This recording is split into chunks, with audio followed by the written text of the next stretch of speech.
আল্লাহ তাআলা বলে, বান্দা শোনো, মৃত্যুর যন্ত্রণা সত্য সত্যই আসবে, যেটার থেকে তুমি নিজেকে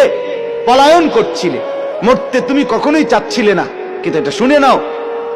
যে মৃত্যু তুমি কখনোই চাও না, সেই মৃত্যুর যন্ত্রণা তোমার আসবেই আসবে।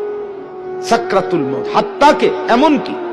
আল্লাহর নবী সাল্লাল্লাহু আলাইহি সাল্লাম পর্যন্ত ইন্তেকালের পূর্বে নবীজি হাদিসে স্পষ্ট আছে, আম্মা জান আয়েশা বলছেন, নবীজি সাল্লাল্লাহু আলাইহি সাল্লাম একটা বাটির মধ্যে পানি দিছে, আর নিজের পবিত্র ডান হাত মোবারক দিয়ে হাত দিয়া এই বাটির পানির মধ্যে চুবাইতেছিলেন, আর কপালের ঘাম মুছতেছিলেন নবীজি, আর বলতেছিলেন, লা ইলাহা ইল্লাল্লাহ ইন্না লিল মাউতি সাকারাত,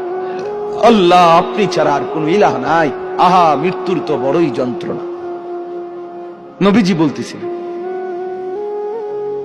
খুদ রাসূল বলতেছে, যার কষ্ট হওয়ার কোনো কারণ নাই,